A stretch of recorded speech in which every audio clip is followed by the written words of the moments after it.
Hey, this is the No Swear Gamer from YouTube's Retro Reviews with the No Swear Gamer, and you're listening to Two Dudes in a Nest. Two Dudes in a Nest? That sounds like you're two cowboys talking about your beloved horse Nessie. We can fix that. Let's get out our teacher pen here and take that away. And I'm guessing they're not talking just about the system, but the games. And okay, that should do it. Let's try that again. You're listening to Two Guys and a Nintendo Entertainment System Game Pack, PAK, right here on the Retro Junkies Network. Yeah, that works.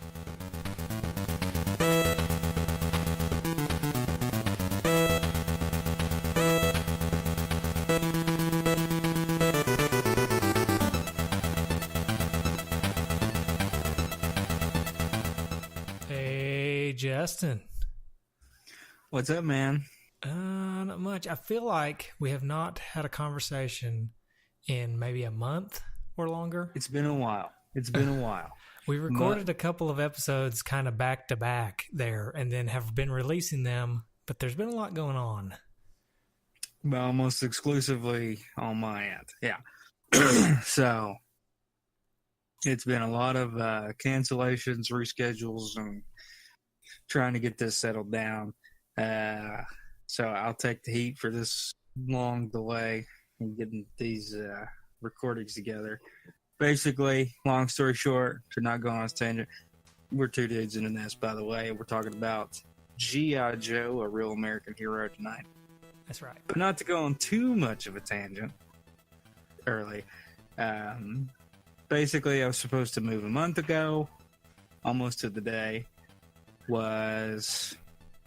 That was canceled at the last minute due to they were doing some work on our new place, busted a water pipe, first floor flooded, so it took about a month to get that cleared up. So we were all packed up, ready to go at that point. And then we were supposed to go on vacation after we moved, and then so we still went on that vacation, but it's just been chaos abounds. And this past week, I've had to go to orientation at my new hospital and a city I had not moved into yet. So that was fun. That sounds awesome. Yeah.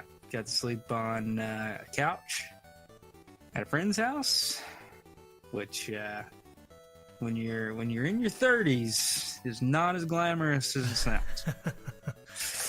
Yeah. It's been a while since I did that. Yeah. It's like, oh man, you remember all the days not only do you when you had a little bit too much partying the night before and you had to crash on a buddy's couch, not only did you have the horrible feeling from the partaking in partying, but also that you slept on a couch. Oh, yeah. I like to call that the 1-2 punch. Yeah. Well, maybe on a Patreon episode we'll get into some of those actual moments. Yeah. But for now, there's going to be a lot of tangents because I got lots to talk about. Yeah, and I want to say, I'm going to tease a little Patreon idea toward the end of the show. Oh, okay. So tease the fact that you're going to tease. Tease the fact that you're going to tease right now. The fact that towards the end of the show, I'm going to give a little Patreon tease. All right. Because I've got an idea for a Patreon episode. I thought I'd bring it up on air because I know you're going to be down for it. And thought I might get a little interest from the listener. Okay. All right. We'll talk about it. Let's save it. Okay. Right now, how about we do... Now it's time for Justin's historical tidbits and trivia. Wait, that's kind of redundant, isn't it? Tidbits and trivia? Well, if you're going to do redundant, you might as well do it all in. Now it's time for Justin's historical tidbits and trivia, delicious details, funny factoids, terrific trifles, background briefs, marvelous morsels, and Wikipedia excerpts.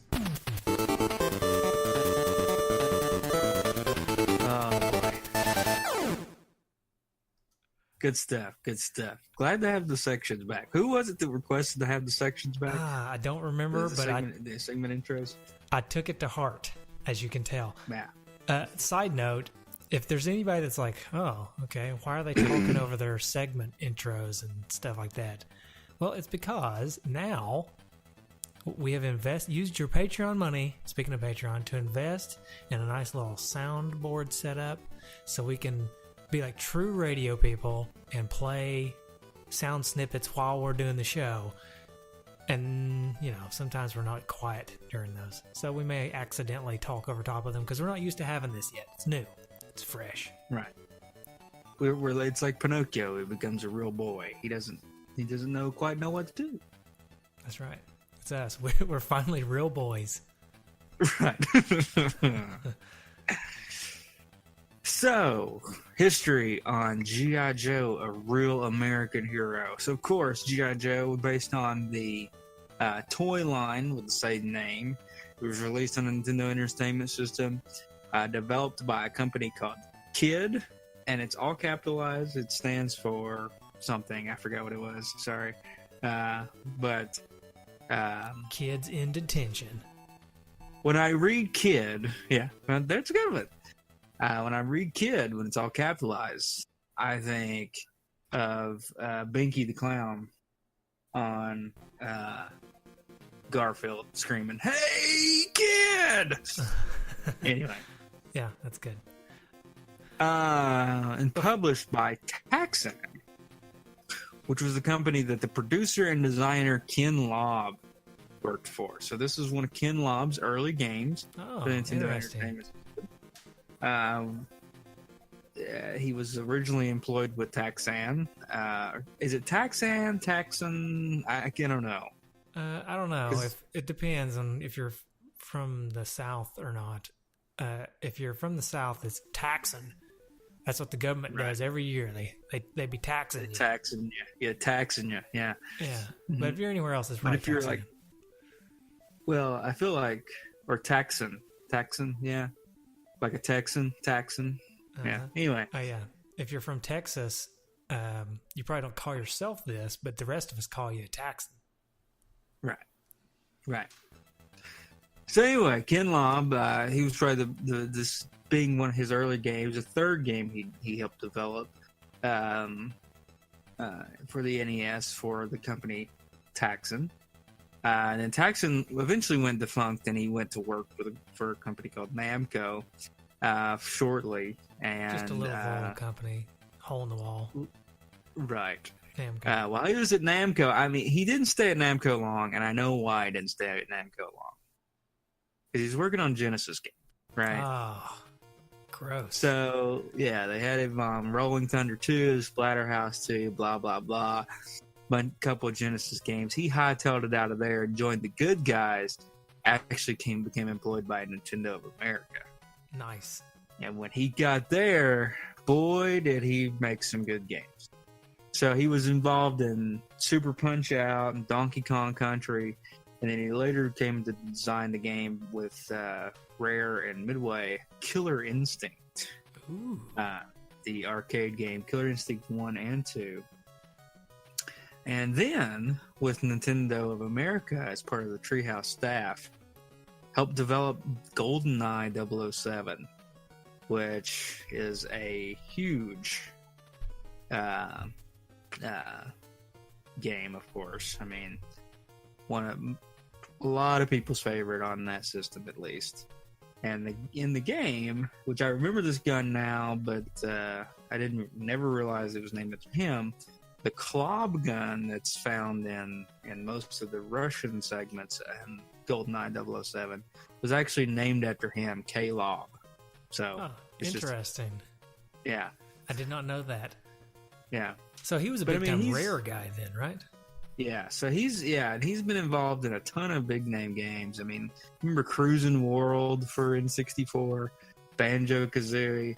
One that was one of my favorites is probably an underrated game, if you ask me. Star Wars Episode 1 Racer, where you got to actually race the pod racers. I love that game.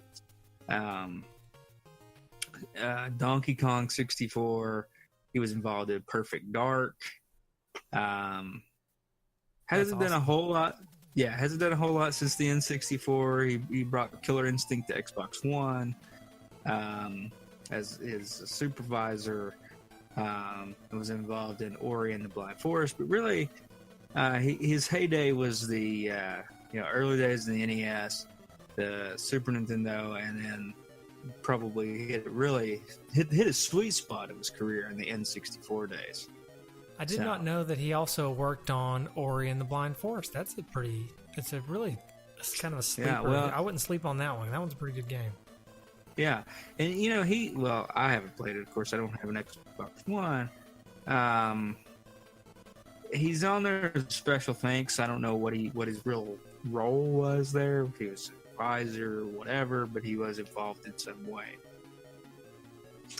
So anyway, this being his third game,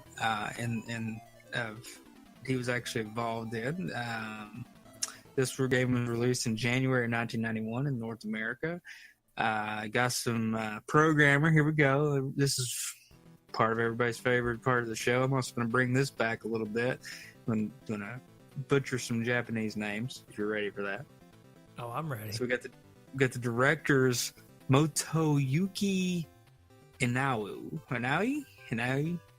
and Kunaharu Hosada. Ooh, Hosada. Yeah. And then we got artists that were involved in the game. Abe, just Abe. He just go by Abe. Kazuhiro, oh boy, Izuka, and Tsutomu Ozawa, and then the composers, the real spoiler alert, the real all-stars of the game, Nobuyuki Shioda and Yusuke Takahama. There you go. All right. All right. I'm so sorry you had to try to do that. Yeah, that was brutal. There's a lot of names involved in this game. Anyway, KID stands for Kindle Imagine Develop. Okay. All and they were a contract developer for a lot of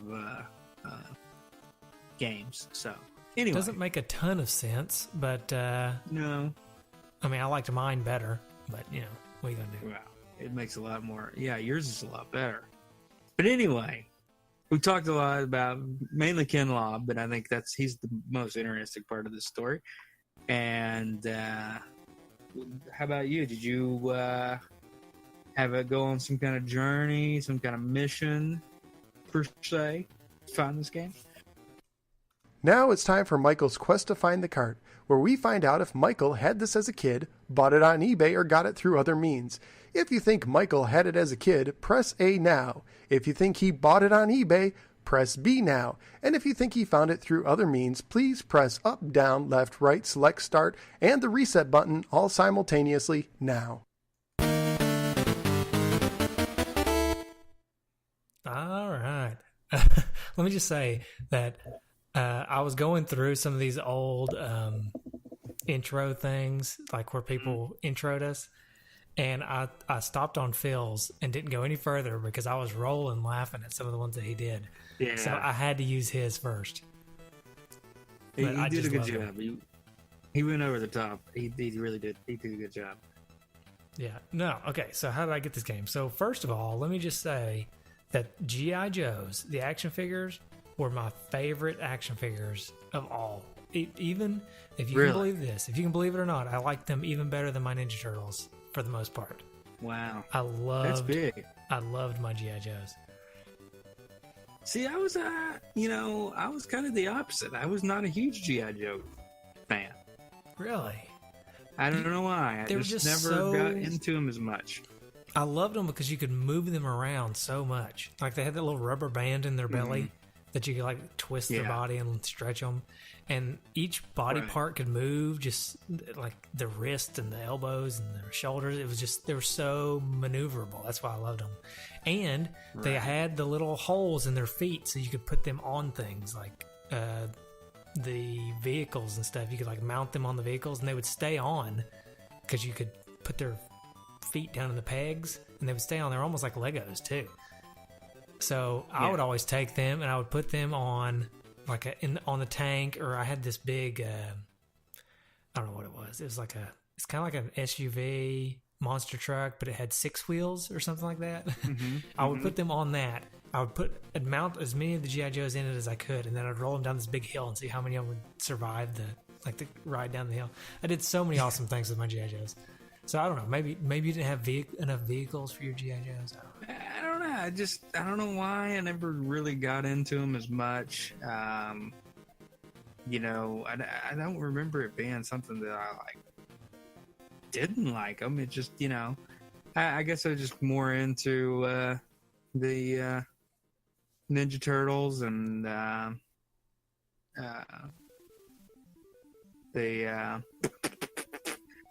you know, well, I guess Power Rangers were a little later. I guess at probably the younger age, it was more Ninja Turtles and Ghostbusters for me. I was big into Ghostbusters. I like the Ghostbusters too. But the Ghostbusters anyway. Also. But yeah, I don't know. The G.I. Joes are probably some of my favorite to play with. That being said, what I'm trying to get around to saying is when I found out that Pick-a-Flick had a G.I. Joe game for the NES, I rented it so many times because it was game on, man. I loved it so much. And in fact, the copy of the game that I have, which I do have a copy of this game, came from Pick-a-Flick. I know for a fact it did because it was one of the games that as soon as they started selling their games, I said, hey, I want the G.I. Joe game. He's like, I told him, I said, if you ever sell these games, I want that G.I. Joe game. So whenever he went to sell them, he knew that he knew me because I came in like every weekend. I've told this story before, but he had my number. Everybody had a 4-digit number to rent games and movies and stuff. Well, he always knew my number because my number was nothing but twos. Yeah. So I would come in and he would just be like, "Hey, 2222," and I'd be like, "Hey," you know. I remember that guy. Yeah, he was a really nice guy. He was a nice guy. I wonder what ever happened to him. I don't know. He had like 3 different rental stores, but what do you do whenever the rental stores started going away? I don't know what he did. I don't know. It's such a sad thing. He was kind of, I would say he's probably kind of up in age by now, right? Yeah, he was. I mean, he was like our parents' age, or he's like my parents' age because my parents are a little bit older than your parents. But yeah, so he's probably in his late 60s now, early 70s. Yeah, probably. So he's probably retired, but the you know, who knows what happened to him when the crash of the rental stores happened though, because I mean he wouldn't have been retirement age yet by then, so there's no telling what happened. It's kind of sad. I've never seen him. Once Pick-a-Flick closed down, I don't think I ever even saw him again. Yeah, I don't know. I don't know. Took his rental store money and went to Mexico or something. I guess so. Yeah, he may be living it up in Cancun or something right now. Right. But anyways, so whenever I told him, I said I want this game, and I can remember he didn't put it back for me necessarily, but he kind of let me know when it was about to go on sale. So I bought it from Pick-a-Flick back in the day. I still have it, and apparently it's worth some money. But at least it is. Yeah. Spoiler alert. Spoiler alert. We'll talk about that a little bit later. But that's how I got the game. I'm assuming since it may be a little bit more on the rare side, you don't have it. No, I did not. Wasn't able to actually get it, and it's going for we've already kind of let the cat out of the bag there. A little bit of a pretty penny online, so I didn't go out and go for it. I definitely played the demo version here, but I guess we can go ahead and kind of get into the gameplay now. All right. The game discussion. Finally, something that makes sense. All right. Game discussion. So, as it's already been stated by me, I played this game a lot as a kid. I can remember I was just blown away as a kid thinking that I get to choose between all these different G.I. Joes, and you don't have to you don't have to earn them. You don't have to earn the new characters. You don't have to, you don't progress and play different levels as different characters. You can play any level as any of the characters. Not only that, but you can play any level as 3 of the characters. You get to be 3 G.I. Joes at the same time. Switch them out, pretty sweet. Yeah. So I was in love with this game. Also, it's very difficult, so I was terrible at this game. I never did beat it when I was a kid. I tried so many times. Yeah, so, this was obviously my first experience playing with it, playing with the game. And for me... Not your first experience playing with it? Just the It game. is my first experience playing with the game. I know, I was trying to make a joke. Sorry. Yeah. Wow, that just went way over even my own head, Yeah. I think. Sorry. Oh, man. Yeah. Been doing a lot of driving today. Yeah, I understand. Can't mess with me. How far is your drive from... It's really long? It's really not bad. It's like 3 hours to get to Philadelphia. So you can be in Knoxville in 2.5 easy. Okay. Philadelphia, Tennessee? Yeah. Yeah. Now, Philadelphia, Pennsylvania, probably a little longer, but, So every state has a Philadelphia, basically, right? I don't know. That'd be an interesting question. Anyways, I'm sorry. This is your first experience playing it. Right. So first time, kind of getting out there and playing it, and played the demo version. And I gotta say, it's very difficult, but it's also kind of my style. I like it. Oh yeah, It's kind of my jam. This is right. I knew this one would be right up your alley. Yeah, I mean so for those of you that haven't played it, or don't know, it's a run and train. It's a run and gun, full on. So if you like run and guns, then this game is going to be what you want. Yeah. So to get further, before we get further into the discussion, I got a little something. That'd be the manual. Aha. Yes, sir. Yeah. Now you're gonna. So, are you able to screen share? Yeah, maybe. Because I was not able to find a copy of the manual. The only website I found wouldn't load. Oh, really? Yeah. So. Go on that Evernote. Yeah. It's linked there. The one I found. Okay. Because I'm using my iPad, so I can't. Right. Okay. I can't screen share my Gotcha. iPad. All right. So anybody out there that has the manual, please feel free to follow along. I'm just going to start from near the beginning. Thank you for purchasing Taxan's Game Pack, G.I. Joe.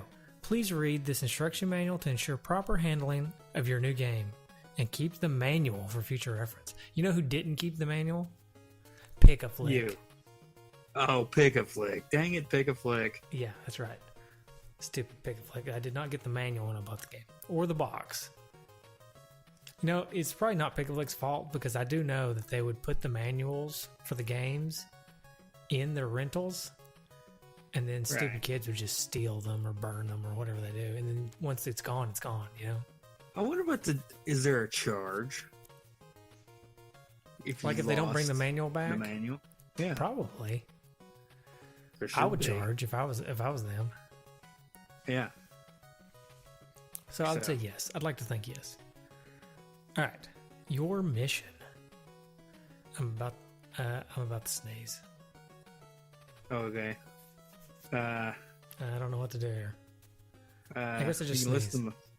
We're going pretty live here with our recordings. Yeah. People, this is about as worst as you can get podcasting right here. When I say I'm about to sneeze, and then I follow it up with, we're probably not going to edit that out.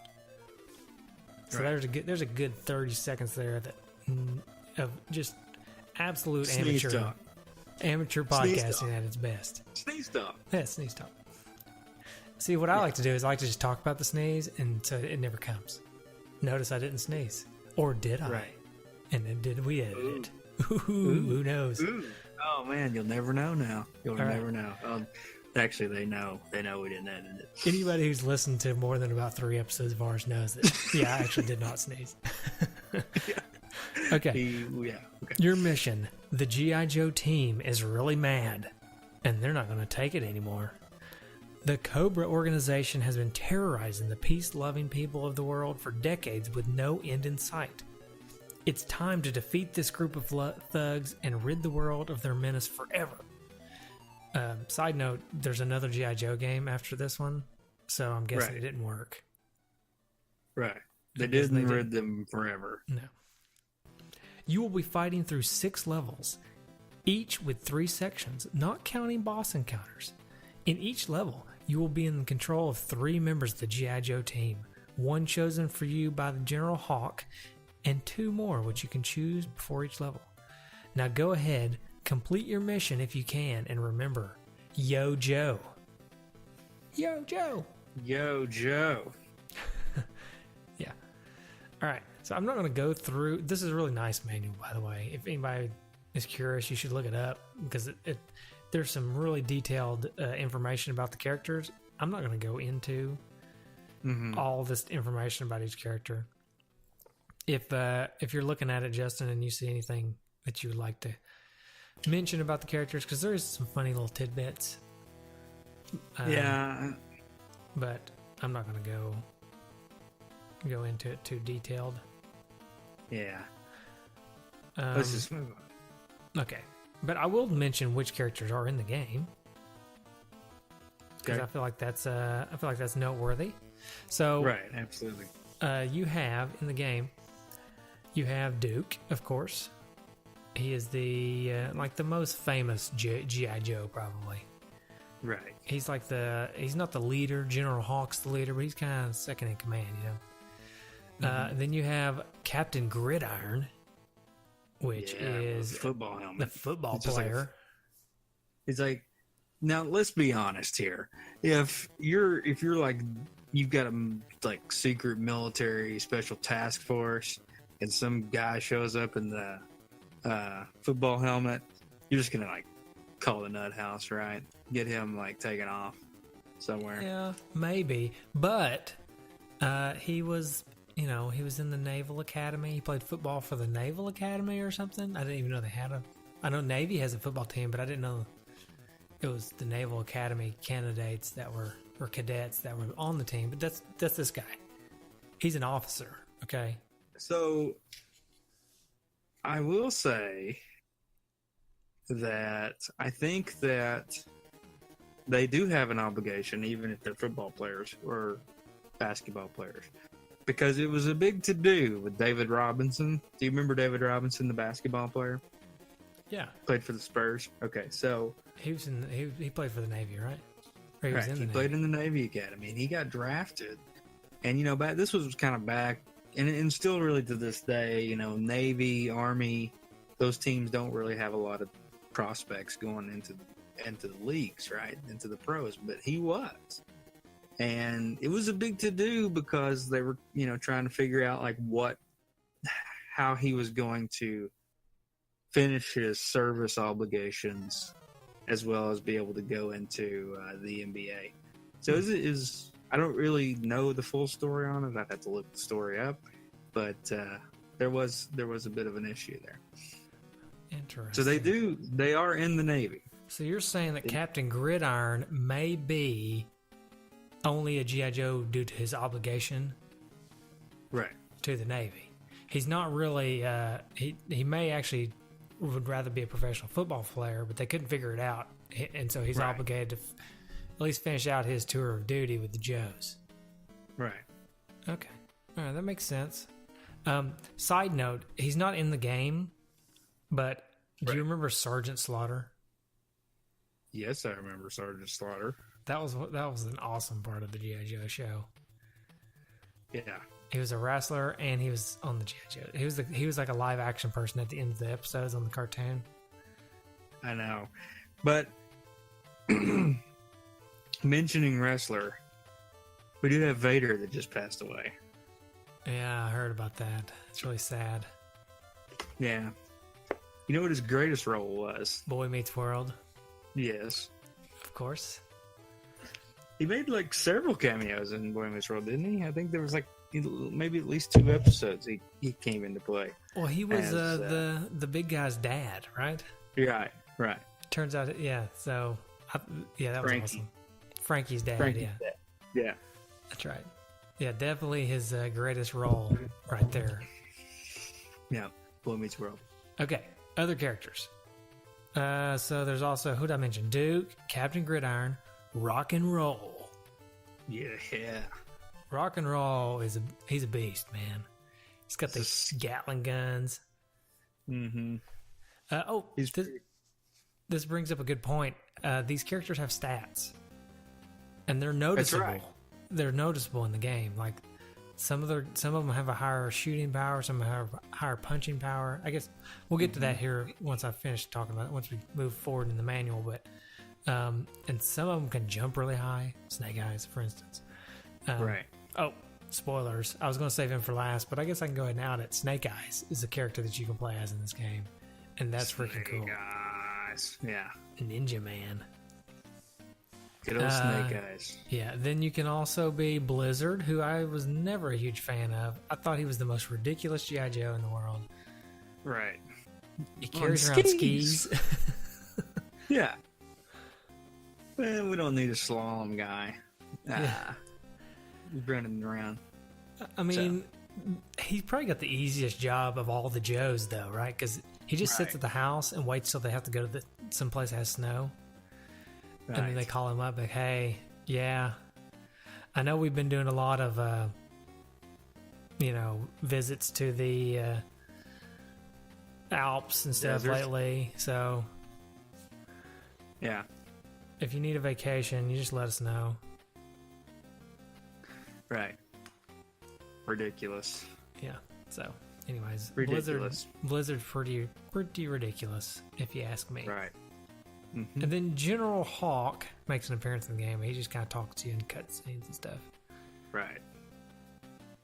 He's kind of helping you out there.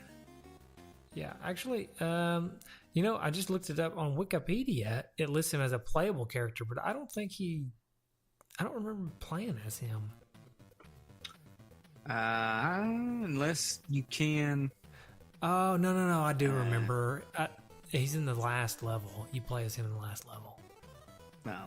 Yeah, I forgot about that because I didn't. In replaying it for this episode, I was not able to beat the game. I didn't have time to beat the game. I beat it a long time ago, but I didn't beat it this time. But yeah, I'm pretty sure, and somebody's going to be very mad at us, probably if I get this wrong. But I'm pretty sure I remember when you in the last level you get to play as General Hawk. Right. I don't know. I didn't get that far, so I can't be any verification or any help in that. That's okay. No help at all. None whatsoever. As we stated earlier, this is not an easy game, so I do not blame anybody for whether or not they can get to the end of this game. It's not. Right. It's not impossible either. It feels manageable. It feels doable, and with a little practice, you can do it. But it's not. Yeah. Initially, it's not a very easy game. You know what it kind of makes it kind of is a little similar to for me, and that is in a couple of ways. And you're going to think I'm crazy for this, but the original Teenage Mutant Ninja Turtles. I was going to say the exact same thing. In that. You could probably spend a lot of time and get good at this game, but it's very, very difficult for just the casual player. And I think that's what Ninja Turtles were. There's got a lot of feel that feels similar to the game as well. The character switching. Right, and probably, right, exactly. The life bars are almost the exact same. And both games had what I feel was really just awesome music to it. Oh yeah, we can jump ahead a little bit. Normally we say the music for a little bit later, but I think it's worth mentioning this game has some awesome music. I mean, it's a Taxan game, but this is Konami level music here. It sounds Konami like. it's some superb music. I love it. Of course, you're hearing it now. Yeah. But Right. Ooh, yeah. What about that? So, anyways, speaking of, we were talking about how the characters have stats, right? A little bit earlier. So Right. the stats are, I think there's 4. Let me see. It's in the manual. I know it is, but for some reason, oh, here we go. Okay, so each member has a different set of stats. They're denoted by a number. The higher number, the better. So there's stamina, which is how long your life bar is. So different characters have different size life bars, which is kind of neat. Jump, which determines how high they jump. And that stat really makes a lot of difference. Like if you pick rock and roll versus Snake Eyes jumps almost to the top of the level. And rock and roll, he kind of just barely jumps. And then there's punch, which we didn't mention that yet, but in this game you have guns and you have punch. Punch doesn't necessarily mean punch. Punch could be a punch or it could be a weapon. Like Snake Eyes has a sword. Snowman has a knife. But regardless, it's a unlimited attack move. The gun, however, is you have to pick up ammo for it. And then the last stat, of course, is weapon, which is how powerful your gun is. So each character has different stats, which I think is really neat because you kind of have to decide what character you want to use on what level. Right. Now, you got to pick your 3, right? Yeah. One gets picked for you on every level. Right. As a leader. And then you get to pick the other 2. It's almost always worth it to take Snake Eyes. He's probably the best character, in my opinion. Mainly because he's got an awesome jump. And he also has, his weapon is not a gun, it's ninja magic. Okay? And it's not super powerful, but it's unlimited. You don't have to have ammo. Right. So you don't have to pick up ammo. So you can use his distance shot as much as you want. Right. I typically like each level I do it a little bit different. I usually take Snake Eyes, whoever the leader is, obviously you have to take them. And then sometimes I'll pop in rock and roll because his weapon is so powerful. That way I can use Snake Eyes most of the level with his ninja magic, save up ammo as I collect it, and then use rock and roll on the boss because his weapon is worth the most, you know. It's a pretty good strategy. That was kind of what I went with most of the time. Now, Duke is pretty much just kind of a middle-of-the-road guy. He doesn't do anything extraordinary, but he does everything well. So, that's kind of his role. Blizzard, I mean, he's kind of worthless. Although I like his weapon. I like his weapon, and I especially like it once it starts getting powered up. That's another aspect of this game we haven't talked about yet. You collect items. I can forget what item it is, but you collect these items that power up your weapon, and it's almost like a leveling up system where it progresses and then stays with your character throughout the entire game. Right. So if you pick like this, let's say you use Snake Eyes, Rock and Roll, and Duke, okay? Well, the next level, if you use those same characters, their weapons will still be leveled up. But the neat little aspect is that since the game picks your leader for you, you will, if you don't level up everybody at least a little bit, later on in the game, you may end up in a level where your leader gets picked for you and you've not done anything with him. And they're weak. And if you die with a character, they do drop down a level, but just one level. If you die with everybody, I think everything gets reset. So don't do that. Yeah. If you die with everybody, you might as well just reset the game. Right. It's not worth it. Or password. Yeah. Well, I never tried the password because I was playing the demo version. But if you have a password, does that just get you to the level? It doesn't give you your power ups from that, does it? I don't know. I think it does, actually. Really? Yeah. I feel like it may, because it's a pretty convoluted password system. It's not short passwords. Yeah, so we'll see if the manual says as we continue on here. Okay. But I think maybe it does. So the way the levels are set up is kind of neat as well. I think each level has 4 parts. They have the intro part where you're infiltrating the base, right? Then part 2 is the base where you're planting bombs. So you have to find these bomb locations. Right. And then part 3 is your supposed escape from the base, and then you fight a boss. So I thought that was kind of cool. The second level kind of breaks it up because you plant these bombs. It's almost like to bring it back to the first Ninja Turtles games again. It's almost like the dam level, but without swimming. You don't have to swim. You just run around the level and plant these bombs. Yeah, it is very similar.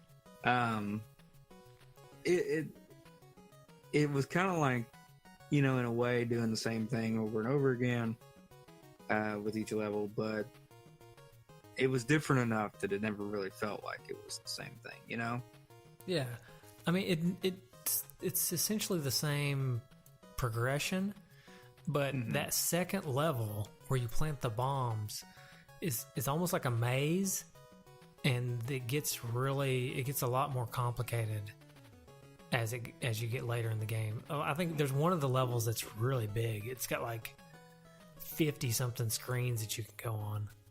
Yeah. Like if you looked at a map of it as tile based screens, there'd be like 50 of them.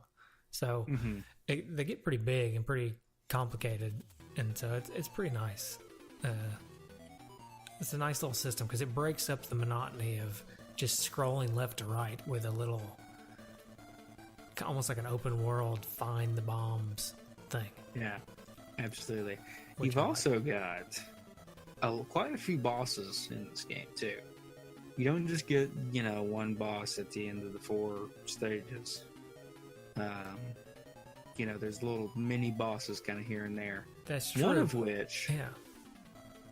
of which I did not fight this boss myself. I actually watched this on a YouTube video because I didn't get it this far in the game.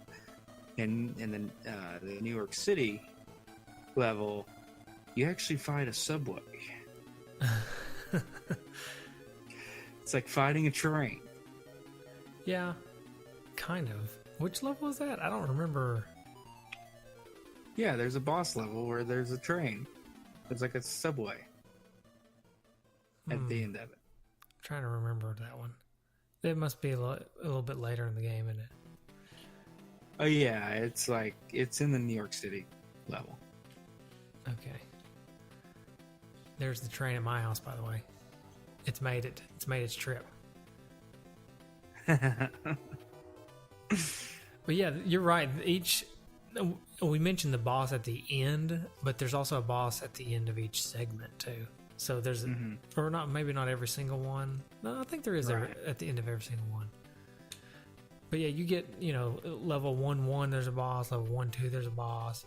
They really took their time to make a ton of bosses, and they're all kind of different too. It's really.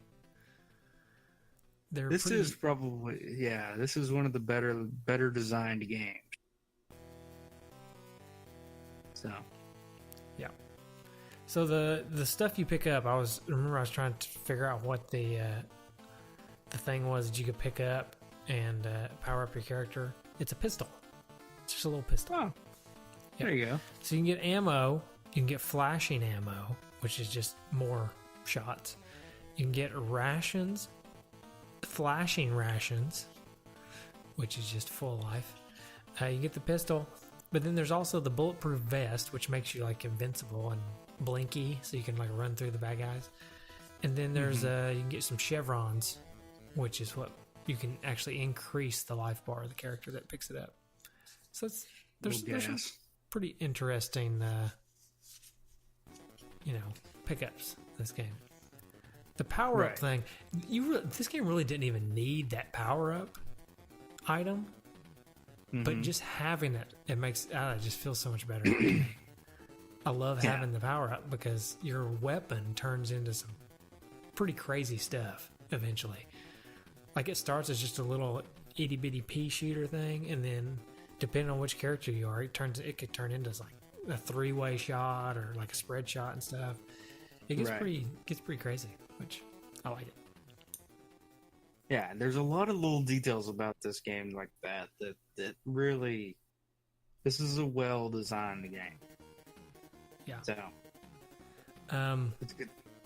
Something else Good we haven't song. even talked about is the fact that there are vehicles in this game on occasion. You can Yeah. occasionally drive around in vehicles. Yeah, I think there's at which least is two. always an added bonus in a game when you get to drive around in a car. Oh yeah, they don't even have to do it right.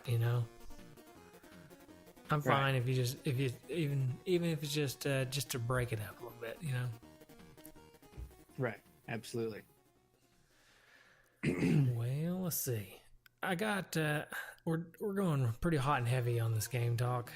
I feel like I need to go on a tangent Let's do it. because this is something What you got?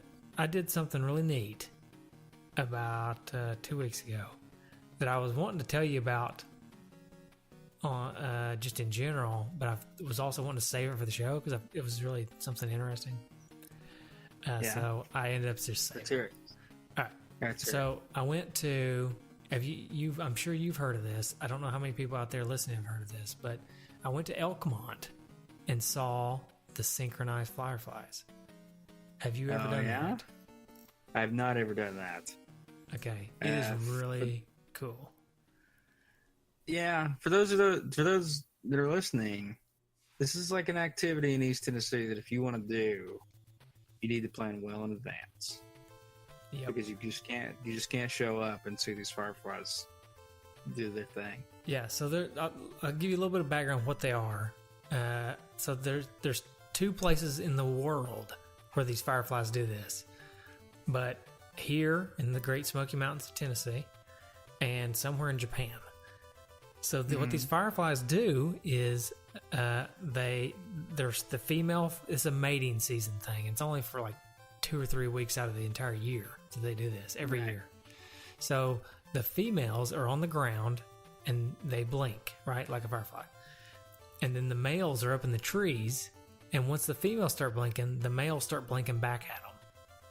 And then they all Yeah. blink together for about 10, 15 seconds. And then everybody stops.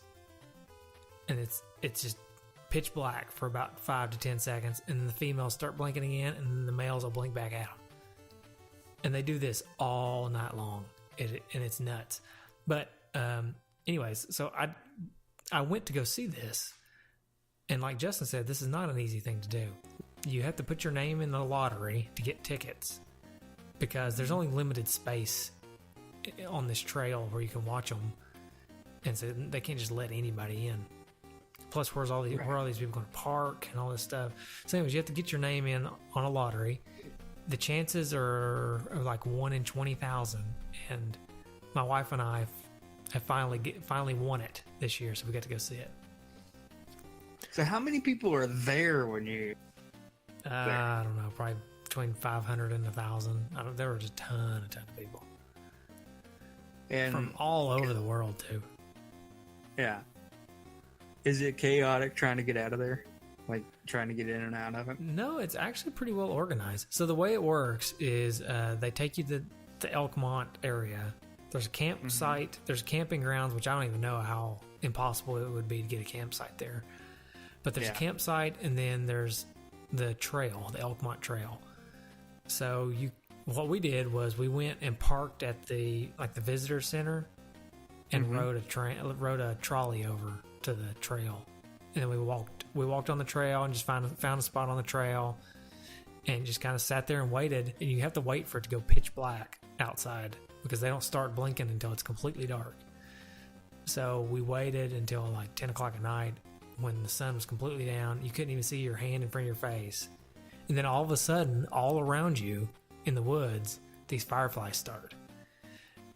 And Wow. so That's pretty amazing. yeah. It's not like your typical fireflies either. There's 3 different kind of fireflies that are out there. There's the regular fireflies like we're used to, that are just kind of like a yellowish green, and they just kind of float around and blink just randomly. So those are there, but they blink kind of in the early evening time, and then once it gets pitch black, they stop. Then there's these little ones that I loved almost as much as the synchronized fireflies, because I'd never experienced these kind before. But these little ones they call like ghost fireflies, and they're a blue color. They're like a pale blue, almost like a North Carolina blue, like a baby blue. And they don't really blink. They kind of glow. So like they'll light up really bright and just kind of stay lit. And they fly around really, really slow, almost like a ghost flying around. That's why they call them ghosts. And they'll just kind of fly all around you and stuff because they're not trying to mate. They're just there. Yeah. So those were really neat. And then, of course, the synchronized ones. The synchronized ones are, there's probably a million fireflies out there. I mean, when they light up, it's like Christmas lights because they're not a green or a blue. They're like white. They're almost like an LED light out in the woods. So it's like Christmas lights blinking all around you. Wow, that's amazing. I'm going to have to do that one day. But look, what is the end game here with these lightning bugs? What if it's a mating thing? Then how long do they do this? Well, until they mate. So what they do is the entire year it's basically spent underground. Okay, so this time of year they come out of the ground and they start this blinking mating thing. So they're mating.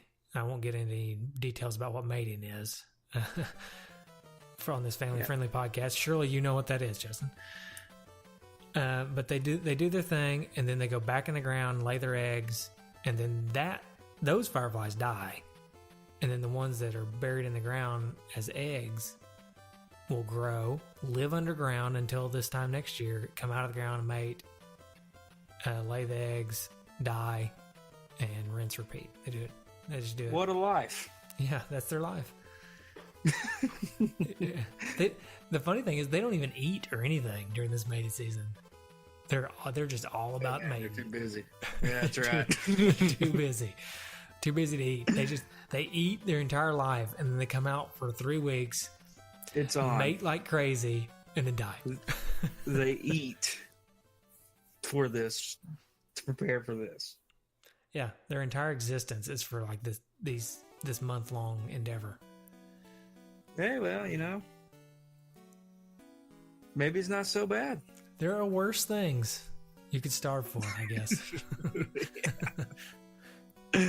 Oh man. But anyways, that was my little tangent. I thought that was something neat. That's something neat that I would recommend the listeners try to get if nothing else, just put your name in the lottery. Now, they will not let you put your name in, win the lottery, and then sell your tickets. You can't do that. You actually have to show up with your photo ID. The person who won the lottery has to show up with their photo ID, so you can't do that. Yeah.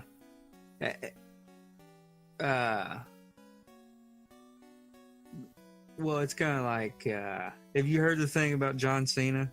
Got a lot of wrestling fans. Oh, yeah. About him buying the Ford GT. And that he sold it, and you're not supposed to sell them. Yeah. You sign, whenever you buy the GT, you sign like a 2-year agreement that you won't sell it within the 2 years or something. Yeah, and which I'd like to know. So he was on Adam Carolla's podcast. He didn't want to get into it because it was in litigation. But I'm almost want to just say, like, why did you sell it? What did you think? Why did you think you could sell it? Like, was it just that you didn't think that they would actually come after you, or? I almost feel like I wonder 2 things. One, surely not. But was he in some kind of financial trouble or something that he needed to try to sell it? Or Can't 2, imagine. I can't imagine either because he's in movies and he's wrestling still, kind of. I think so. I can't imagine he's in financial trouble. The other thing is, I'm wondering, he's a wrestler. He's into like adrenaline stuff. I wonder if he just wanted the rush of trying to sell it. You know what I mean? Just seeing if he could get away with it. Yeah, maybe. I don't know. Maybe that's what it was all about. I don't know, but it's interesting. They've since settled, so maybe we'll hear the story. They've settled. So he ended up paying him some money, I guess. So he paid. So he did have to pay something, but It was an undisclosed amount that was given to a charity of, I don't know if it was Ford's choice or his choice, but Ford didn't take the money. Uh-huh. I wonder if he did have to pay. I wonder if he had to pay I wonder if he had to pay whatever he made off of it to charity or something. Maybe. But then it makes me think, because he does a ton of charity stuff anyway. Uh-huh. You know, he's like the record holder for the Make-A-Wish guys. Have you ever seen that? Mm-mm. I mean, I know what Make-A-Wish is, yeah. He's done like he's done the most by by far, like over 500 wishes he's done. Like, it may even be more than that. I know at one time it was 500. But he's the record setter by far for the Make-A-Wish Foundation. 500 wishes? Yeah, So, this may have all just been a big publicity stunt. You know, I think that crap goes on all the time. It may have been a big publicity stunt between him and Ford in order to, donate to charity. Yeah, I can see that happening. Get their names out there and then get a charity's name out there. Because I think they did release the name of the charity, which I don't remember what it was, but just not the amount. Gotcha. Yeah, I can see that happening. Because if this hadn't been going on, I would not have been paying attention to Ford or John Cena probably. Right. But I just happened to hit, both of them popped into my psyche, or the zeitgeist of just because of this. Right. Of course, Ford also popped into it through getting rid of their sedans, which is crazy. But we don't need to get into that. Ugh. Well,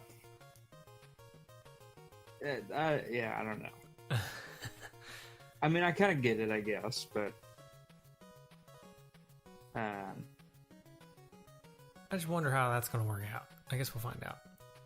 So, all right, let's get back to the game. We've been really gushing about how awesome of a game it is, but I do have a few complaints that I'd like to just go ahead and get it out of there. Not to interrupt you, he's done more than 550 as of January 2018. So when did I want to know how many years he's been doing it.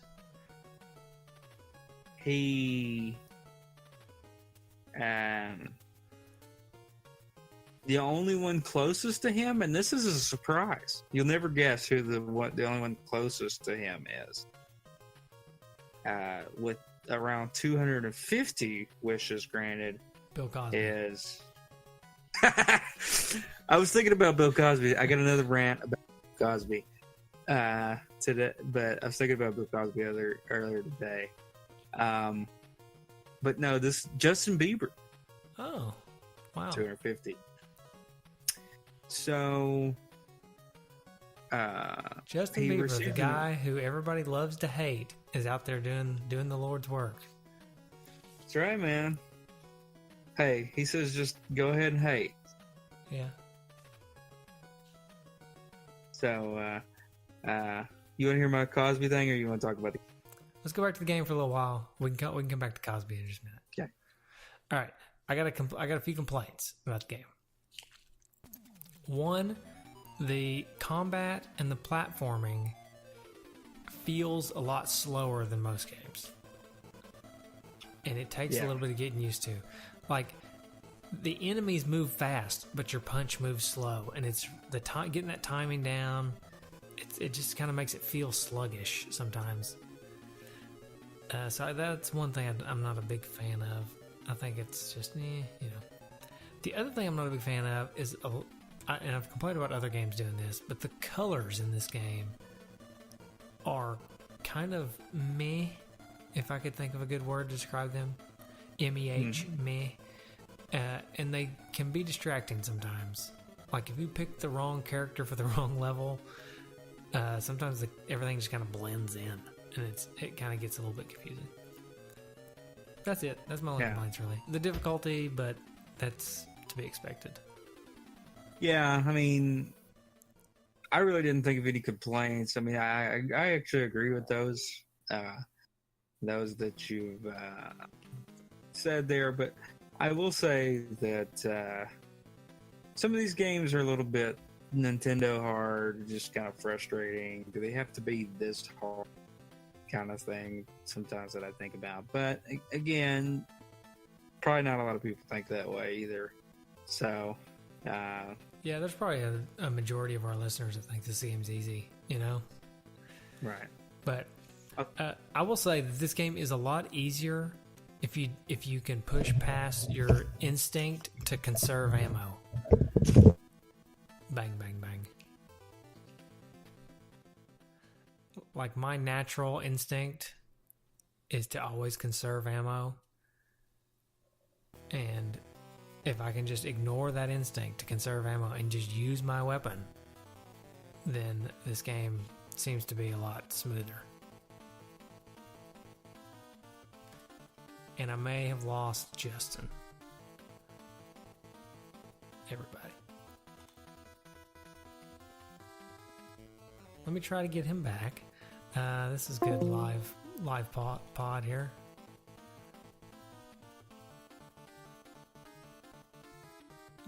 You know, sometimes when you try to do something nice, like record a live podcast with the music interlaid and the segment intros,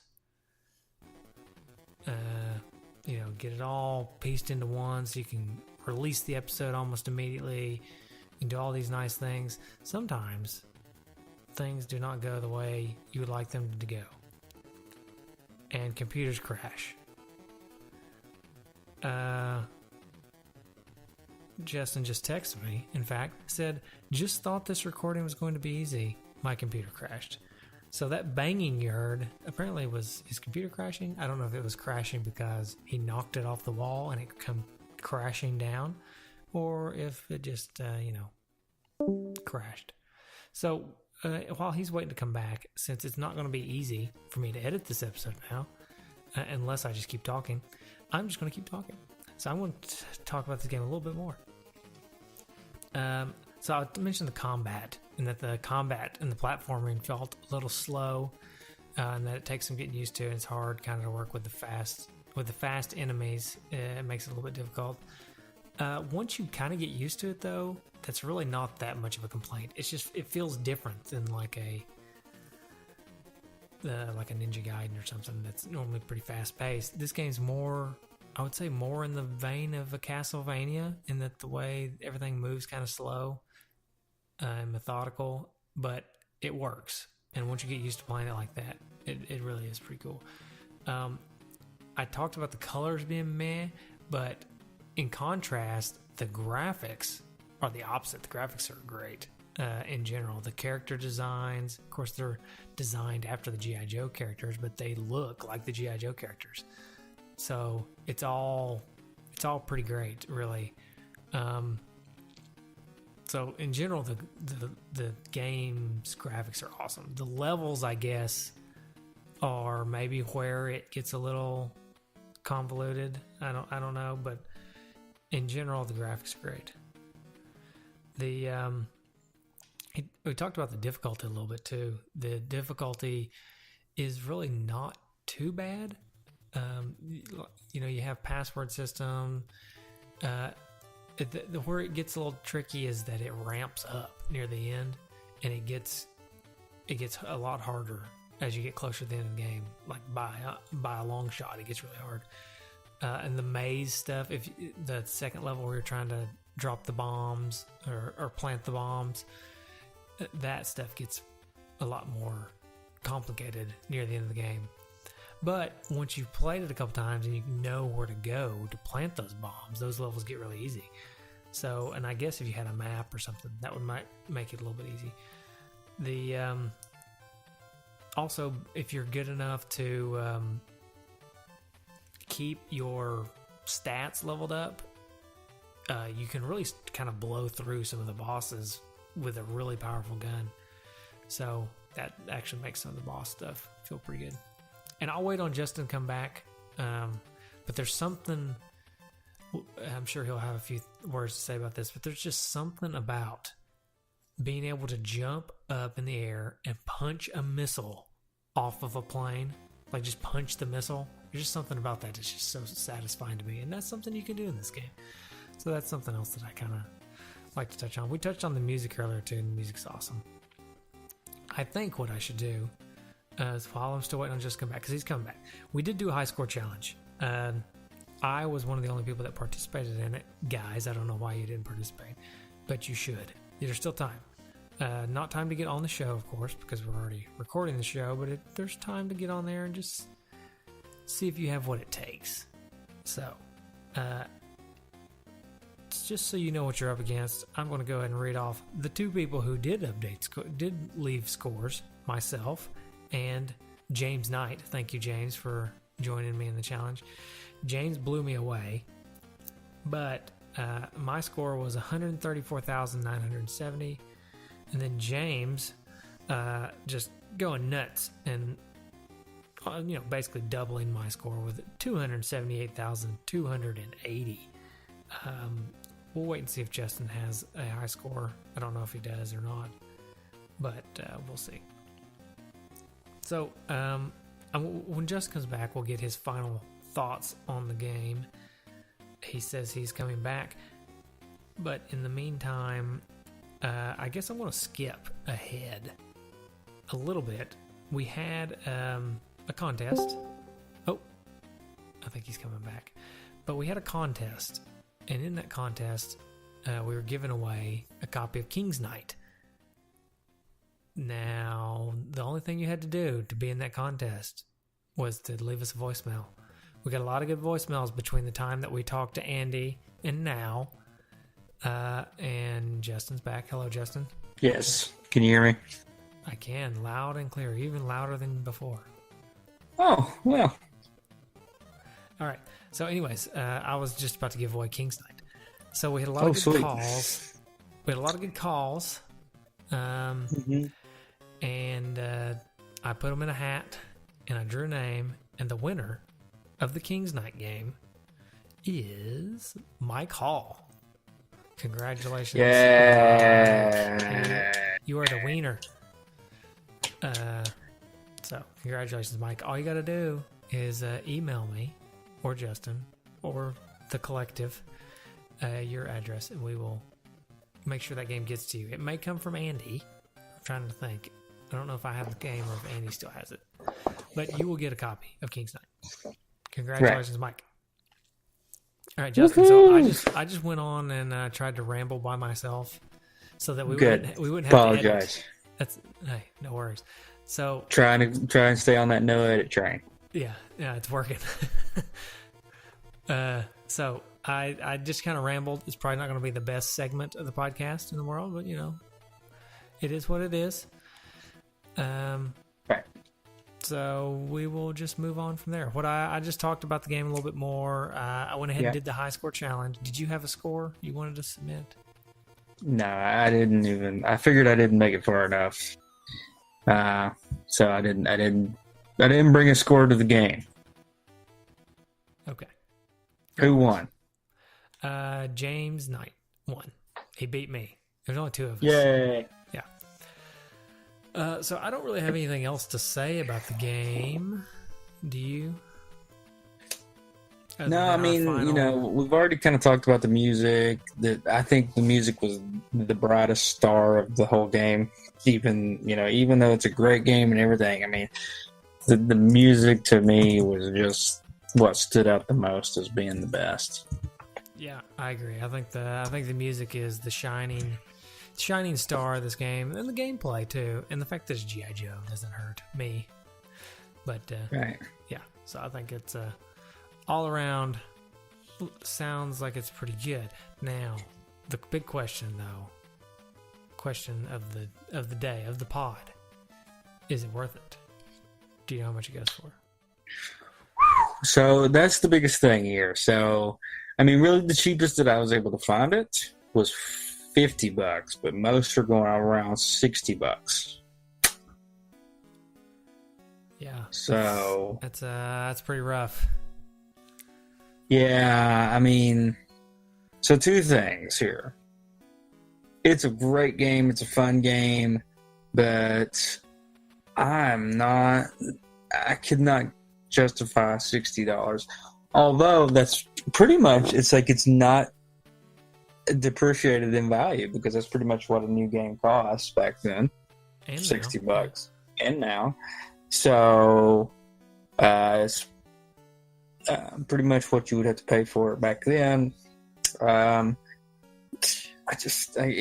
hard for me to go to $60. Also, to talk about our spending money on games, man, if you wanted to put this game in there, even though it's a great game, you'd have to knock out 2 at least, maybe 3 or 4 games to put that one in there. So it's not going to make my list on that either. Yeah. This really breaks my heart because I was such a big fan of this game growing up. But for that price, it's so hard to justify that kind of price for an NES game when there's so many great games for cheaper. Now, if this was the going rate for NES games, like if you were buying this back in the day and you're putting this game up against all the other NES games, which are also selling for this price, then that makes a little more sense. Yeah. It makes it a little more manageable because this game it's a great game. It's I would put it up there with just about any of the run and gun shooter games on the NES because I really like this game. It's just you're paying a premium for it at this point because it costs more than most games. Right. So that's what makes it hard. Yeah. That's what she said. Okay. Yeah. So yeah, I'm going to say no, and I'm also not going to put it on. I'm not going to put it on my list either because I can't justify getting rid of so many games. Yeah. So there she blows. Yep. All right. You got any retrofitted trophies? Oh, I do. Now it's time for retrofitted trophies. Tom Arnold would be impressed that you made it this far in the podcast. Way to go!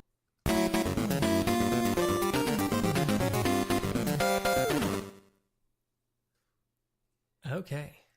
Hey, now that was a little bit of a jab toward us there. I think everything almost all the ones he's done for us are jabs in a way, one way or another.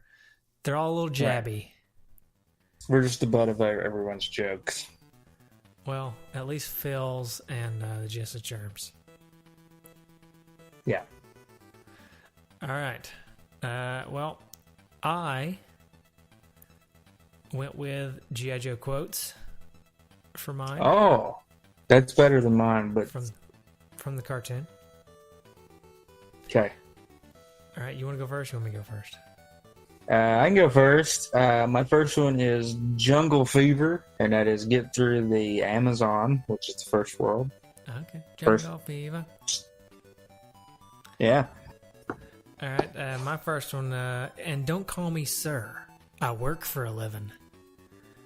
And that is beat the first level. Really, I don't have any clever trophies. I just picked quotes and then picked things you could do to get those trophies. Right. My next one is I didn't even see any rats, and that is get through the New York City level. Okay. My next one is give your hearts to America, Joes, because your butts belong to me. That was a Sergeant Slaughter quote, by the way. And to get this trophy, you have to lose 2 characters trying to beat a level, and then just kill the last one because you just want to start. You just want to start over because you don't want to try to beat it with just one guy. Not always a good strategy, but Yeah. maybe you just do it out of frustration, just because you can't stand the fact that you've lost 2 characters. I don't know. All right. So my next one is Venomless, and that is beat the game. Venomless. Because you're beating. LESS. Yeah, because you're. Yep, because you're beating the Cobra. Yeah. Taking that venom right out of him. All right. Mine is, and knowing is half the battle. And knowing is half the battle. You have to beat the final maze level, because it is. Yeah. You have to know. You pretty much have to know the level to plant all those bombs. You know, G.I. Joe really had like some social justice messages in the cartoon, didn't they? Yeah, they did. Like at the end of every cartoon, they would have like, "Don't smoke," and knowing is half the battle, or something like that. Don't pollute. Throw your trash in the garbage or recycle or stuff like that. You know. Yeah.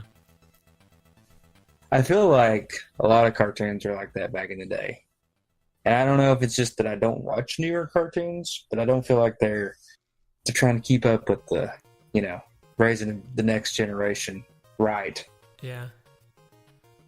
I don't know. I can't believe you don't watch cartoons, though. You have kids. Shouldn't you be watching cartoons? Well, with the cartoons they watch, that is certainly don't do that kind of stuff. I see. But, hey, speaking of cartoons and kids shows, guess what's coming back? You may already know this. Double Dare. What? Oh, I have heard about it. Yeah. Yeah. I don't have Nickelodeon, though. Wait, though. Does DirecTV have it? Because I'm about to get DirecTV. I think it does. So, I guess I am about to have Nickelodeon. I don't know. I hope it does, because that's what I have. And if I don't have it, I'm going to be sad.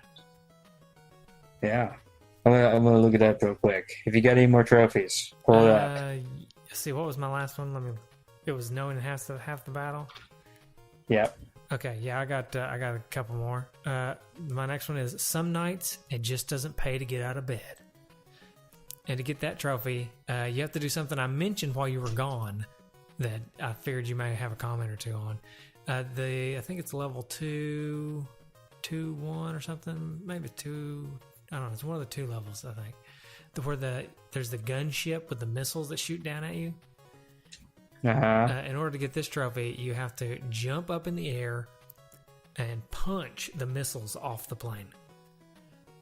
Yeah, love it. Because, sounds like something The Rock would do in a movie. Yeah, and then after he's done punching all the missiles off the plane, he'd be like, "Some nights it just doesn't pay to get out of bed." Right? I love that one. Oh man, that's the best one. Yeah. So the reason I said you may have a comment or two on that one is because that was one of the most satisfying parts of the game to me, was just jumping up in the air and just using my punch to just punch the missiles off the plane. Yeah, it's awesome. Which I will say, what was I gonna say? Great pod. I will say, what was I gonna say? I don't know. I will say, I lost my train of thought. I just said that. I lost my train of thought because I just realized that yes, DirecTV now has Nickelodeon. Nice. Good. So you are in the clear. I'm ready for watching Monday. some Double Dare. That's right. Yep. All right. Anyway, I don't have an actual achievement for this one, but I came across this quote and I thought it was just so ridiculous that I wanted to just say it. So if you can help me come up with a trophy, that'd be great. But the quote is, "Dreadnoks may be cops in this world, but they're still stupid." What? What's happening in that quote? I don't know. Out of context, it sounds ridiculous, though, right? Yeah, I think it sounds ridiculous anyway. I mean, I want to know what's going on in the show where that quote becomes relevant. I don't know. I didn't watch it. I didn't watch the episode. I just went to like IMDb quotes. Oh man, did you see any of the new G.I. Joe movies? No. As much as I like G.I. Joe, I was afraid to watch the movies. Yeah, I didn't either. I figured they'd probably not be very good. I did wonder if they had like blue and red lasers though. You know, because if you remember the cartoon back in the day, it was like the blue lasers versus the red lasers. No? You don't remember that? You cut out. I'm sorry. Oh, I said I do wonder that if the movie had blue and red lasers, because that's basically what the show was. Right. I don't know. Can't tell you. Didn't see it. You didn't see But, yeah. So. I Hey, just The can't Rock imagine was in it was any that good. movie, right? Was he? I think he was in the G.I. Joe movie. Well, now it may have just redeemed itself. Yeah, I may need to watch it, actually. Yeah. Have you seen the preview for The Rock's newest movie, Skyscraper? No. Man, you got to look it up. You got to YouTube it as soon as we're done with the podcast, because it's like somebody said, let's make.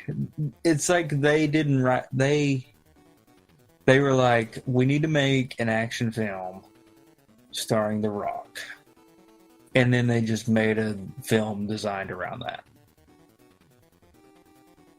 It's ridiculous. It just looks ridiculous, but it looks fun. Sounds like a good time. Yeah, it does. It does look like it's going to be a fun movie to watch.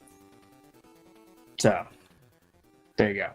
All right, I am look it out of. I will look it up after the show. I'm out of trophies. Are you ready for the game rating? Sure. Now it's time for the game rating. I give this one a Q.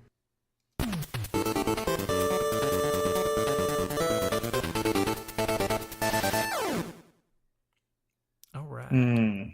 How are we going to rate this game? Man, let's see. I don't know. G.I. Joe. Okay, so because this was one of my favorite action figure styles as a kid, and I spent most of my time putting them in vehicles and rolling them down hills.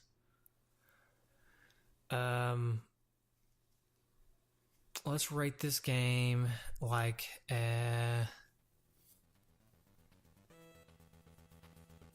favorite, or not favorite, but rate this game as a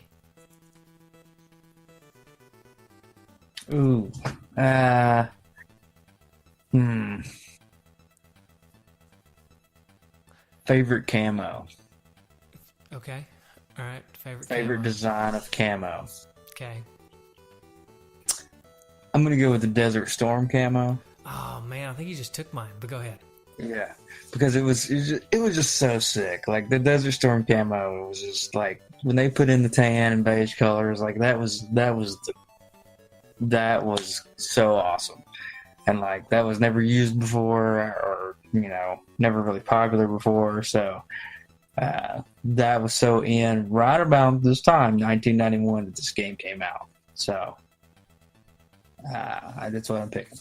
Yeah, I think you totally stole mine, because I was gonna go with that because of for nostalgia and all that stuff. Since I also had nostalgia for the game, and that's fine. I'll pick something else.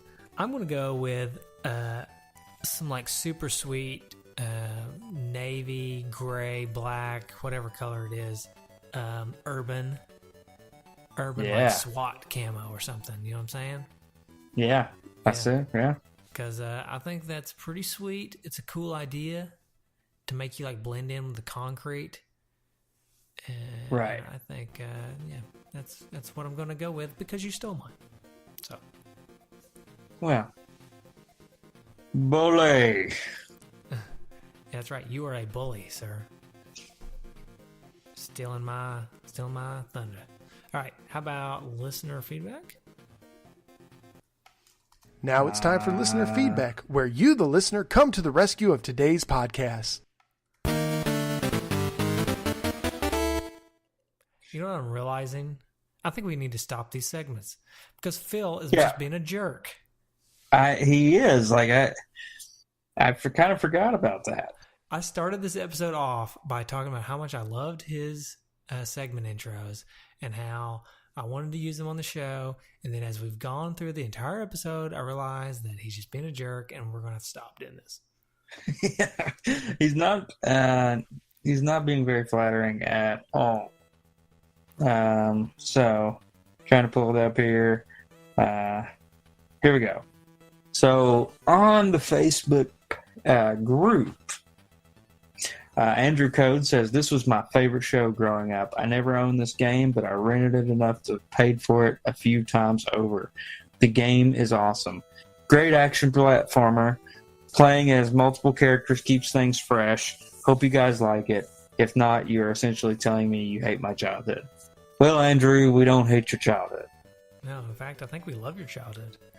Yeah. Let me also just note, I totally agree with him. The multiple characters keep this game very, very fresh because you could basically play, like you could play as it just feels different every time you play it. If you want it to feel it that way.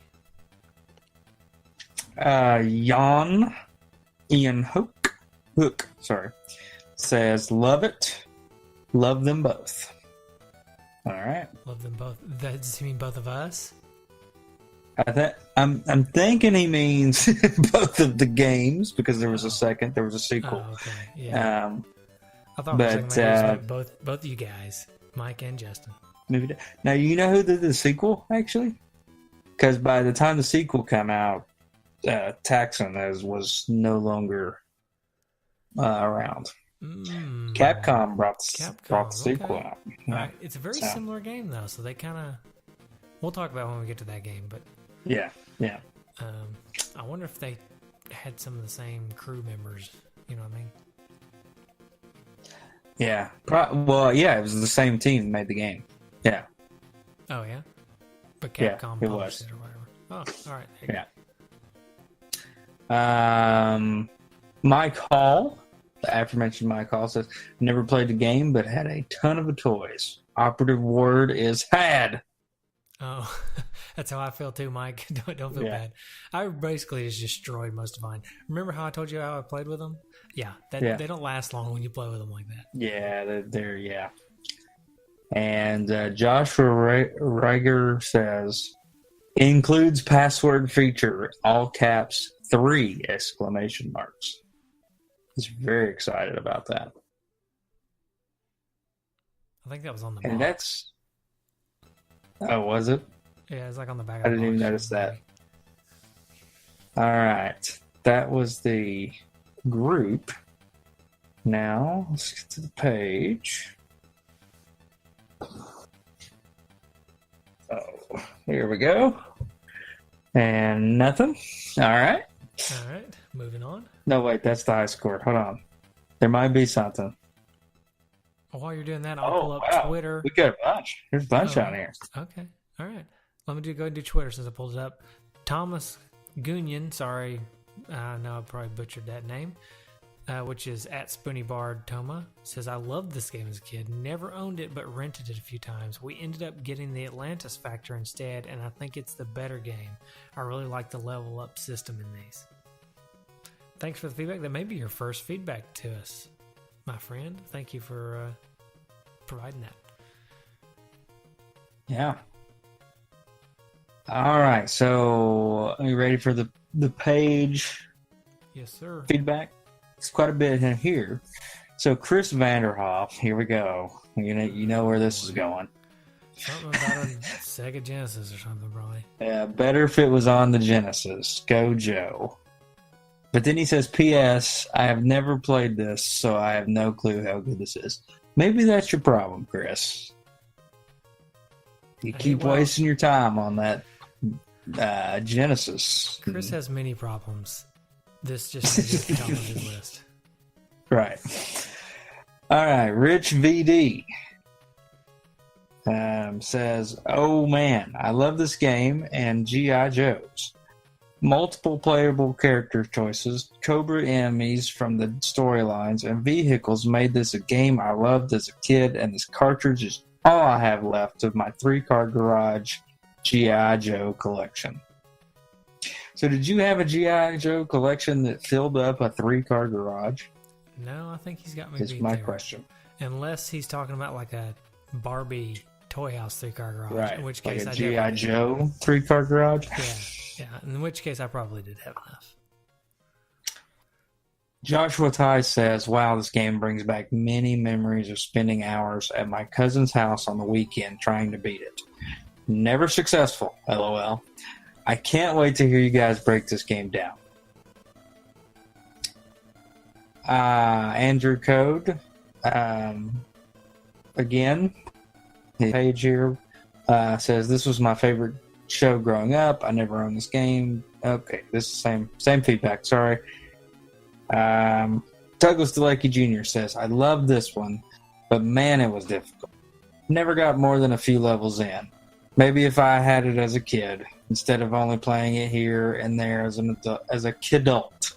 Kidult equals dude that got older and has responsibilities, but never actually grew up.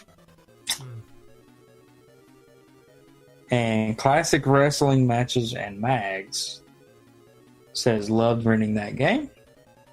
Is that and Cameron, I guess, it's a page.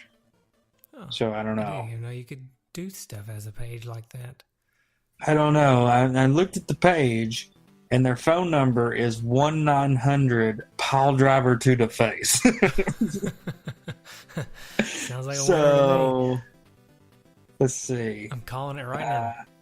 Yeah. Anyway, Cameron Bruce Charles rounds us out with great music. So, good feedback there. Yeah. Got one. We got another thing to hit up here. We got to hit up Google Plus. All right, let's see what Ryan Ballard has to say. Well, Ryan Ballard does comment, but I think we've got a new regular Google Plus guy. All right. Benson Lott is hitting us up again. We may have two Google Plus. Oh man, that's awesome. All right, but let's start with Ryan. Ryan says, I'm really liking what I see from this. The combat seems to be loosely patterned after Contra in a good way. The soundtrack sounded decent, and I really liked the appearance of the game. I loved G.I. Joe as a kid, and I wish I'd gotten to play this when I was younger. I'm betting you guys will be rating this one fairly high.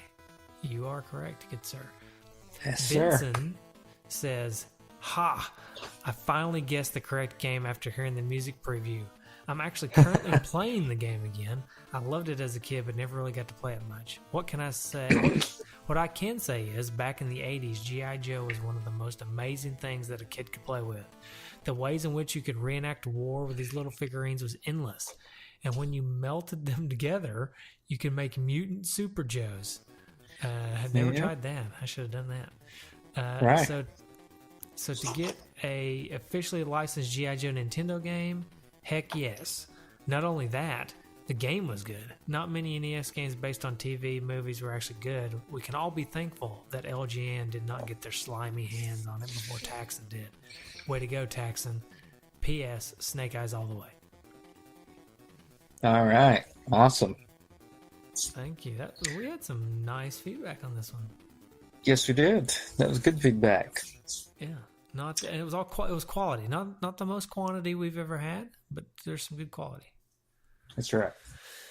All right. Let's check the voicemails here real quick. I do have one. I have one voicemail. Oh boy. Let's see who it is. Is it Nick? This is probably going to be like one of the most infamous sound bites you'll ever have from Nick Stevens, but this is probably one of my favorite games of all time. Probably top 10. All right. Top 10 again. Man, he's really running out of top 10s. Well, yeah, he is, but I got a feeling what he's doing is he's doing the little trick where he has games that are tied, you know? Yeah. I think if we ever get him to come on the show and disown the Genesis germs, he'll tell us the truth, and the truth is all NES games are ranked number 1. So they're all in his top 10. Right. If we can just get him to spill the beans one day, you know? Mm-hmm. Hopefully so. All right. That's it. All right. Let's see. So, yeah, that's it. We got the feedback taken care of. All good. All gravy. All right. I'm going to save my Cosby tangent. Save your Cosby tangent for the Patreon, perhaps? Maybe the Patreon. It would probably be better to actually discuss on the Patreon. Okay. Because I feel like going down a dark path. hole. Right. Okay. Patreon idea. Next Patreon. Part of the show. We don't have to center the whole show on it. Ranking top 5 to 1 Metallica albums. Oh, okay. All right. So we're gonna go through them, 5 to 1. What's your, top 5 Metallica albums? So you got some time to think about it. Okay. Yep. Not much time because we got to release a June episode pretty soon. Yeah. So if you're interested in that juicy little tidbit, our opinions about Metallica albums, listen to the next Patreon episode. Oh yeah, I think so. And if you want to know a little something about Cosby and what we think about Bill Cosby, go ahead and get ready for that Patreon episode as well. Right. Both of them, we'll do it. Don't know which one I'm more excited about. I don't either. Yeah. Anyways, so one more thing before we completely close it out. Actually, 2 more things. Mm-hmm. One, I gotta get something off my chest. What in the heck is up with the International House of Pancakes and the stupid hamburgers? I don't even really know what's going on about that. I just see like some stuff on social media. Let me just tell you what's going on about it. IHOP, but thought they were being clever, said, "Hey, we're going to change our name from IHOP to IHOB with a B." Yeah. And then they said, "We're not telling you what the B is." And I said, I turned to Amber when they said that. I said, "If it's not breakfast, if it's something stupid like burgers or burritos, I'm never going to IHOP again." And lo what and if behold, it's butt? Butt? What if it had been butt? I'd go to International House of Butt for sure. Actually, I feel like I've been there once. It was a good time. Entirely different place. You can't even get food. Right. Right. You can get But drinks, anyway. no food. Anyways, so I turned to Amber and I said, if it's not breakfast, which would make total sense, if it's something stupid like International House of Burgers or Burritos or something stupid like that, then I'm not never going to IHOP again. And lo and behold, it's International House of Burgers. They're doing hamburgers. There's plenty of hamburgers in the world. I don't need IHOP doing hamburgers. So, anyways. Yeah, I mean, there's so many good hamburger places, and a lot of them are just like indie places nowadays. Yeah. We don't need. I mean, there's 2 kinds of burgers that I want in this world, okay?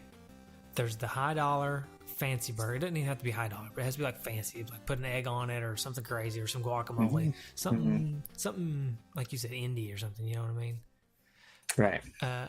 Something, either one of those, or I just want a freaking McDouble or something. You know what I'm saying? I gotta have one spectrum of I'm on the other end of the spectrum. I don't need an IHOP burger. Okay. Right. I don't need the middle ground. I'm not going to IHOP and getting the burger. Right. All right. Yeah. I'm not a big IHOP fan anymore. I had a lot of bad experiences at IHOP. If I'm breakfast ranking, it goes Waffle House, Cracker Barrel, IHOP. You're putting Waffle House above Cracker Barrel? I'm on a Waffle House kick. I mean, it's close. Well, what I'm saying is, are you just on a kick? It's close. Okay. Maybe I need more time. Okay. Ranking breakfast restaurants. Okay, well, top 5. Okay, yeah. So add that to the Patreon episode. Top 5 breakfast places. Right. Yeah. Okay. We'll add that to the list. All right. Okay. Anyways, the one thing that I meant to go to instead of the IHOP tangent that took us down, I think we need 2 new honorary dudes. Mm-hmm. Yep. That gas means I'm right. I think it's time to induct Dude Ian Hook and Dude Mike Hall. Yay! Welcome, dudes. And this has been a big episode for Mike Hall. Oh yeah, you also won King's Night. Wow. Yeah. Mike, you're just like apparently you're our favorite listener of the episode. This is the Mike Hall episode. We like to call this the Mike Hall episode. Yeah. Yeah. So, and Ian, man, I feel like Ian. I thought he was an honorary dude a long time ago, but when I went to my list, he was not on it. So, and he's been in the group for a long time, always posting and doing awesome stuff. So, it was about time. Yeah. All right, that's all I got. All right. You want to tell me? All right. Well, You can find us on any of the social medias, Facebook, Twitter. We got 2 people over on Google Plus. You better hurry and join the party. Yeah, we're cutting off at 3. We got Ryan, we got Benson, and your name could be 3rd. And you can always call us. Sorry. We got the websites, twodudesandanness.com, nesdudes.com, and nintendodudes.com. And you can always call us at 775-7-RETRO-1, or go to the website and use your finger, tap on that little phone icon, and say, yes, I'd love to call those guys dudes. And that's how you can do that. You can also, you can find us on all the different myriad of hosting sites like iTunes and all that stuff. I don't know if they're hosting sites. Podcast aggregation site. I don't know what they're called. Yeah. But you can podcast find us on stuff. Podcast stuff. You can find us on all those. But what would really help us, especially on iTunes, is if you go on there and give us a 5-star rating. We would love that. That's right. So much. We have a lot of good ones on there. We need more. Always need more. So we would love that. Right. But anyway, shout out to the Retro Junkies. Shout out to the Wee Dude, or Wee Guy, as he's known on YouTube's, for the music. And shout out to the Fox Dude for the logo. I don't know if anybody listened to the most recent Switch Up episode, but Fox Dude is hooking us up with a new logo. And it looks awesome. Yeah. I went ahead and used it. He said he was going to clean it up a little bit, but it looked like pristine and perfect already, as far as I could tell. Yeah. So I went ahead and used it for last episode. Hope he's not too upset by that, because I know he was probably he wanted to clean it up a little bit, but I couldn't see anywhere where he needed to clean it up because it looked awesome. So I went ahead and used it. Hopefully I did not offend. But yeah, Fox Dude, big shout out to him. Yeah, he's awesome. That he is. All right. So, okie dokie, Cowpokey. Until next time. Yep, I'm going to go ahead and pull in the next game's music here. So, before we completely close this out, I would like to hear Justin go on a quick monologue, since I had to go on one earlier.